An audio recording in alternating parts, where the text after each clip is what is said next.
वर्णों का जो पद, यहाँ पर सॉरी पदों का जोड़ होगा। यहाँ पर पदों लिख लीजिए।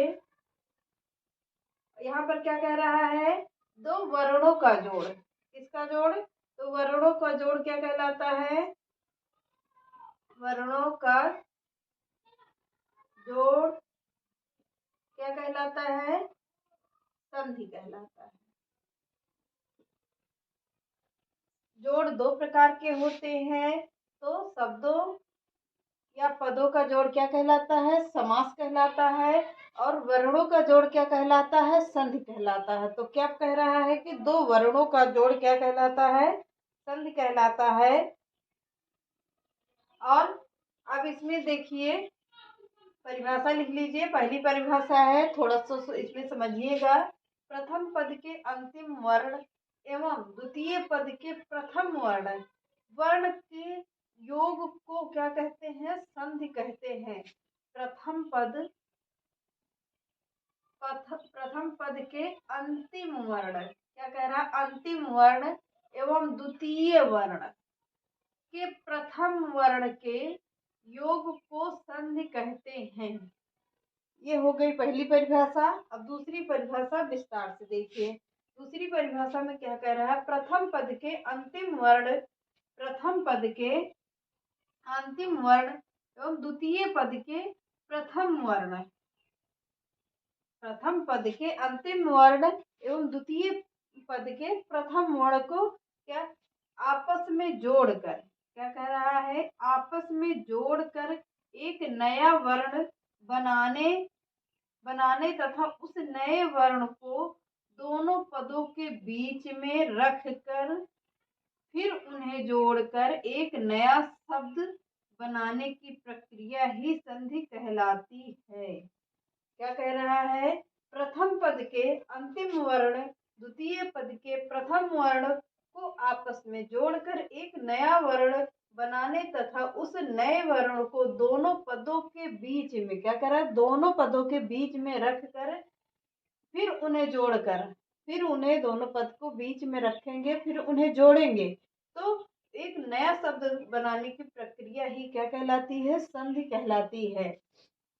तो संधि के कितने प्रकार की होती है, तो संधि होती है 3 प्रकार की। यहाँ से देखिए, एक हो गया ये ना जो लगा है आधा ना, इसे 2 मानते हैं, और धा को क्या मानते हैं, 3। तो संधि के कितने प्रकार होते हैं, तो संधि के 3 प्रकार होते हैं, स्वर संधि, व्यंजन संधि और विसर्ग संधि। कौन सी, स्वर संधि पहली संधि हो गई, और विसर्ग संधि दूसरी संधि हो गई, और व्यंजन संधि तीसरी संधि हो गई। तो संधि के कितने प्रकार, तो संधि के 3 प्रकार, स्वर संधि, व्यंजन संधि और विसर्ग संधि।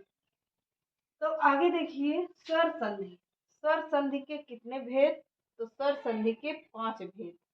यहाँ से देखिए स्वर संधि के कितने भेद, तो स्वर संधि के 5 भेद, 1 2 3 और ये क्या हो गया, 4 हो गया। अब इसको क्या कहते हैं, चाहे ना को जोड़ लीजिए या धा को जोड़ लीजिए, तो क्या करेंगे, पूरे वर्ण को जोड़कर क्या बनाएंगे, तो स्वर संधि के कितने भेद, तो स्वर संधि के 5 भेद।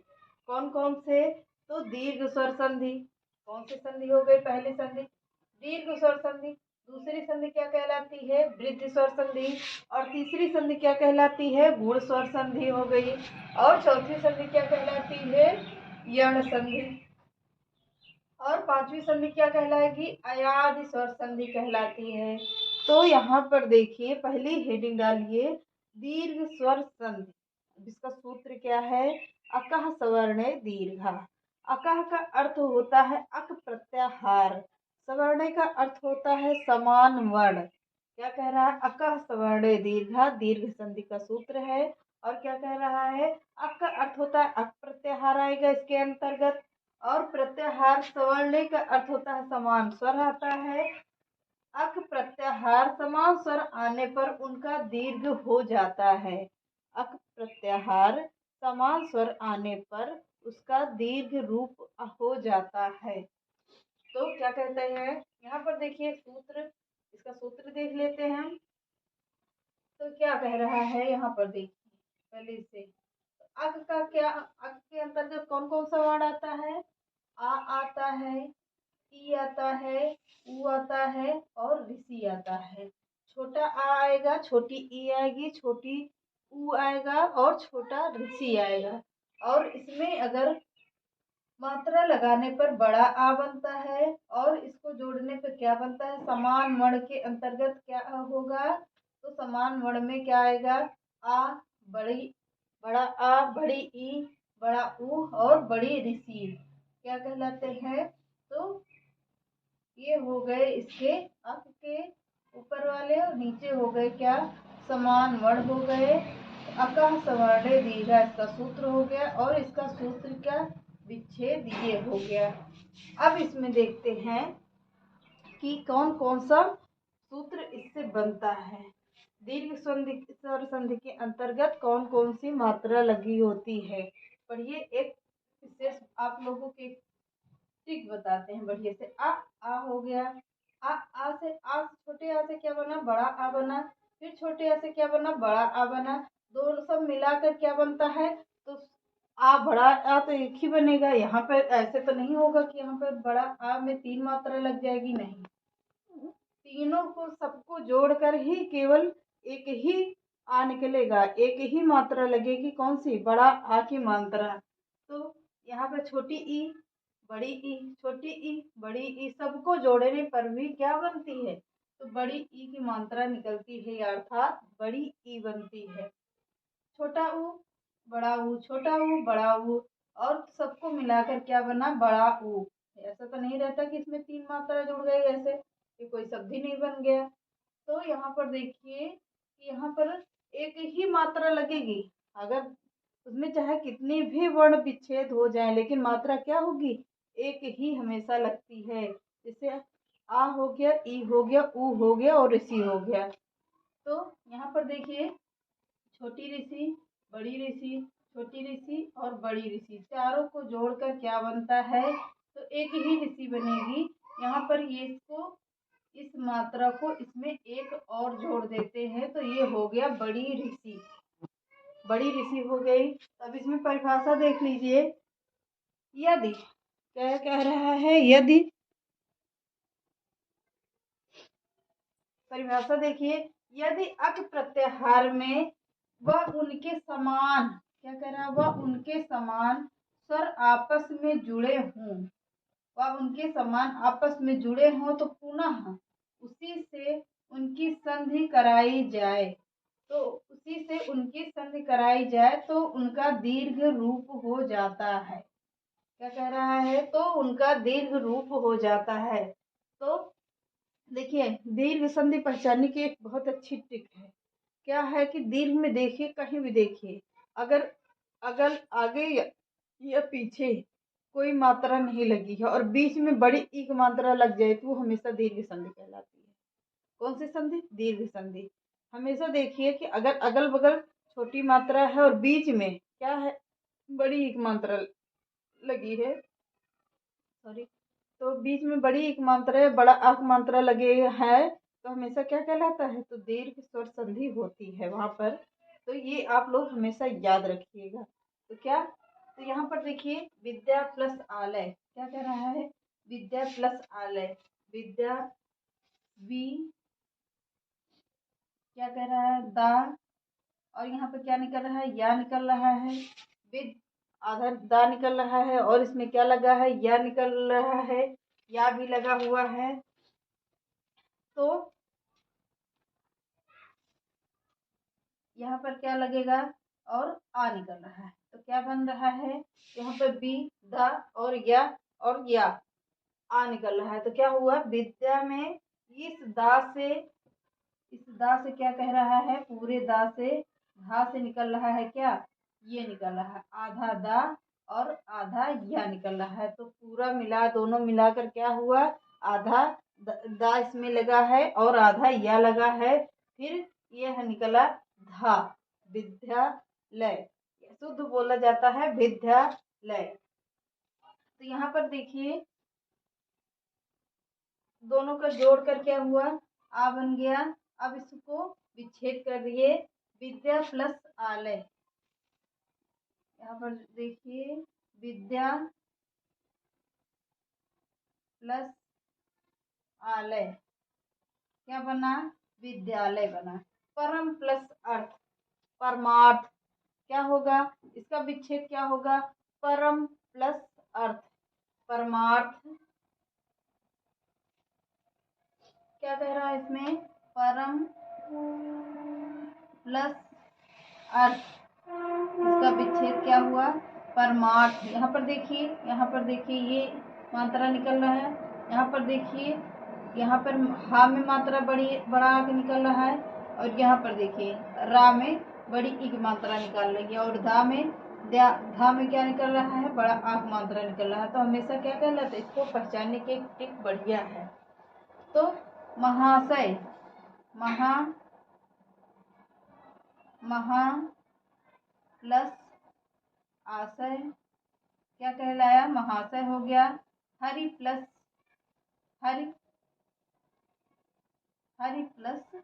ईस, हरीश। यहाँ पर छोटी एक मात्रा रा में रहेगी, तो देखिए इसमें छोटी ई मात्रा रहेगी, और इसमें क्या कहलाए, बड़ी ई की मात्रा निकली, तो दोनों को मिलाकर क्या हुआ, हरीश हुआ।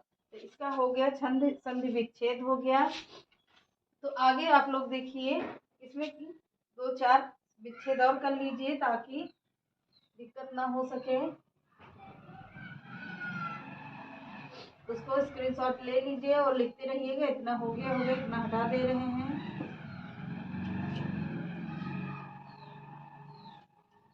तो यहाँ पर लिखिए अति प्लस इत, सब संधियों के यहाँ के विच्छेद एक एक करके करा दे रहे हैं। अति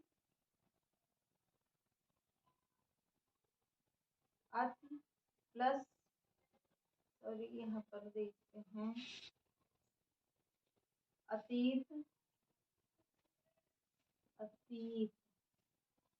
अब यहाँ पर देखिए क्या होगा, इसका विच्छेद अति प्लस ईत क्या होगा, इसका अति प्लस ईत होगा। अति प्लस ईत का अर्थ होता है अतीत। अब अगली संधि देखिए क्या होगा, मात्र राम। छठी संधि लिखिए मात्र राम, मात्रा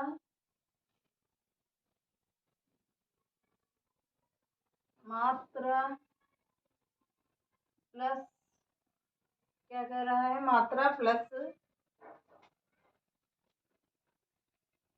अड़ाम हो गया। यहाँ पर क्या कहा, मात्र प्लस रिक्डाम हो गया, रिक्डाम हो गया, मात्र अड़ाम हो गया। आगे देखिए मात्रा प्लस अड़ाम हो गया, सॉरी यहाँ पर थोड़ा सा मिस्टेक हुआ, यहाँ पर ऐसे नहीं होगा विच्छेद इसका, मात्र ऐसे, तो इसको जोड़ेंगे यहाँ पर, तो क्या बना, तो मातृ राम, बड़ी ई की मात्रा, बड़ी ऋषि की मात्रा निकलती है, इसको जोड़ने पर मातृ राम बन गया। अब आगे देखिए, आगे कौन सी संधि, होत्र प्लस ऋकार। सातवीं संधि देखिए होत्र कार। होत्र कार का अब क्या होगा, कैसे विच्छेद होगा, होत्र प्लस, इसमें भी क्या होगा, कार होगा, कार। इसको यहाँ पर भी जोड़ेंगे तो यहाँ पे क्या बन रहा है, यहाँ पर ऐसे मात्रा निकल जाएगी, तो होत्रिकार हो गया। इतना समझ में आ गया होगा, तो अब एक नोट करके लिख लीजिए पॉइंट। यदि किसी शब्द के, नोट करके पॉइंट लिखिए, यदि किसी शब्द के दूसरे तीसरे वर्ण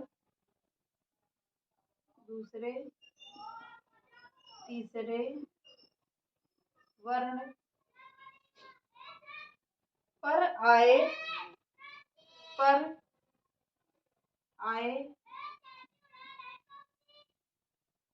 ई तथा क्या हो गया, बड़ी एक मात्रा ब्रैकेट में लिख लीजिए, यहाँ पर ऐसे लगेगी। मात्र आए तो ऊ का क्या हो गया, यहाँ पर ऊ का मात्रा हो जाएगा, और क्या हो गया, अथवा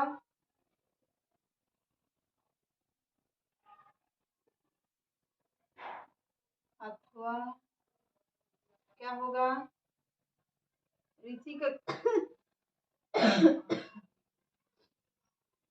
क्या हो गया, यहाँ पर इसकी मात्रा ऐसे ही हो जाती है। ऐसे कौन सी मात्रा लगेगी, तो ऐसे मात्रा लग जाएगी। और की मात्रा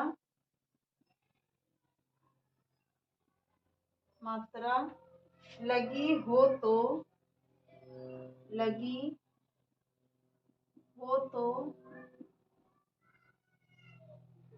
वहाँ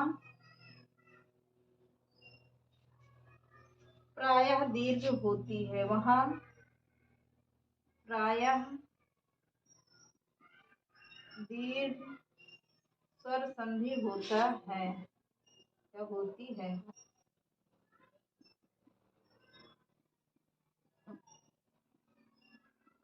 कौन सी संधि होगी, दीर्घ स्वर संधि होगी। हमने कहा ना, बड़ी ई की मात्रा आए, बड़े ऊ की मात्रा आए, बड़ा आ का मात्रा आए और ऋषि का मात्रा आए, तो हमेशा वहां पर प्राय क्या कर लेती है। अभी इसके पहले हमने बताया था कि बीच में अगर बड़ी ई की मात्रा, ऊ की मात्रा, ई और आ की मात्रा, ऋषि की मात्रा बड़े बड़े आए बीच में, तो हमेशा वहां पर दीर्घ स्वर संधि होती है।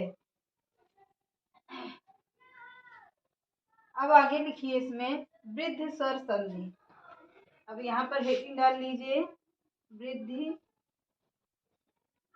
स्वर संधि, हेडिंग डालिए वृद्ध स्वर संधि। बस आज के लिए इतना ही, तो मिलते हैं नेक्स्ट क्लास में। इसके सूत्र क्या होगा, वृद्धि रेच, इसका सूत्र भी लिख लीजिए, वृद्धि रेच। अब इसको पढ़ेंगे हम लोग कल, इसके बाद और भी क्लासें हैं। तो चलिए आज के सेशन को यहीं पे समाप्त करते हैं। चैनल पसंद आए तो लाइक करिए, सब्सक्राइब करिए, ज़्यादा से ज़्यादा लोगों को शेयर करिए। नमस्कार।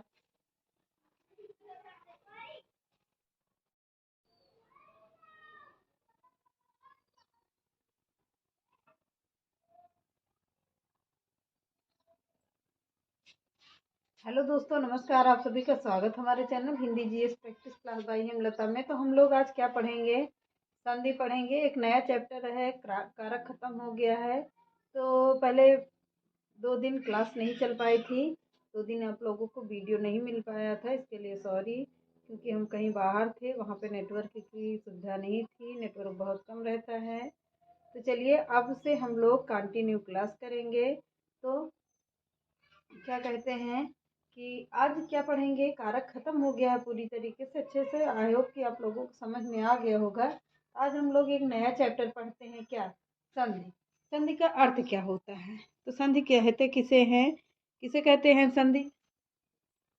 संधि किसको कहते हैं, जोड़ना। संधि का अर्थ होता है दो शब्दों को आपस में जोड़ना, या दो वस्तुओं को आपस में जोड़ना, या दो व्यक्तियों को ही आपस में जोड़ना। जैसे दो दोस्त हैं, दोनों लोग दोस्ती करते हैं, आपस में हाथ मिलाने या किसी भी चीजों को आपस में जोड़ने को ही क्या कहते हैं, संधि कहते हैं। क्या कहते हैं, संधि कहते हैं।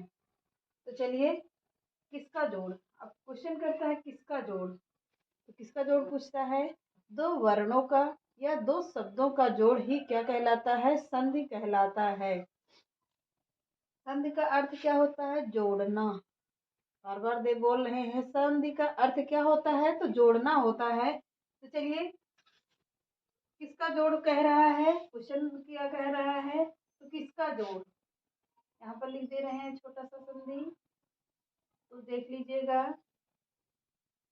संधि क्या कहता है, किसका जोड़,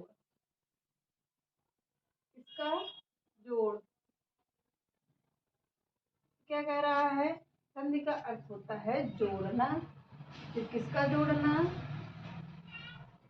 किसे जोड़ना, दो वर्णों को आपस में जोड़ना ही क्या कहलाता है, किसका जोड़, तो वर्णों का जोड़ हो गया, वर्णों का जोड़ हो गया। तो जोड़ दो प्रकार के होते हैं। कैसा होता है? तो जोड़ दो प्रकार के होते हैं।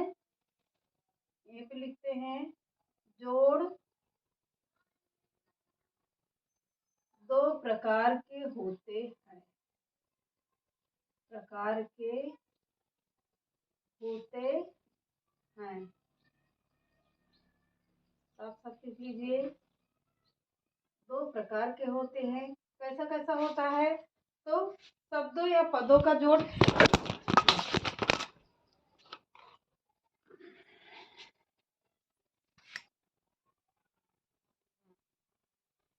सॉरी थोड़ा सा मोबाइल गिर गया था, हाथ लग गया था धक्के में। तो क्या कह रहा है? तो जोड़ दो प्रकार के होते हैं। कौन कौन सा जोड़ होता है? तो शब्दों या पदों का जोड़ क्या कहलाता है? समास कहलाता है। और वर्णों का जोड़ क्या कहलाता है? संधि कहलाता है। शब्दों, यहाँ पर लिखिए, शब्दों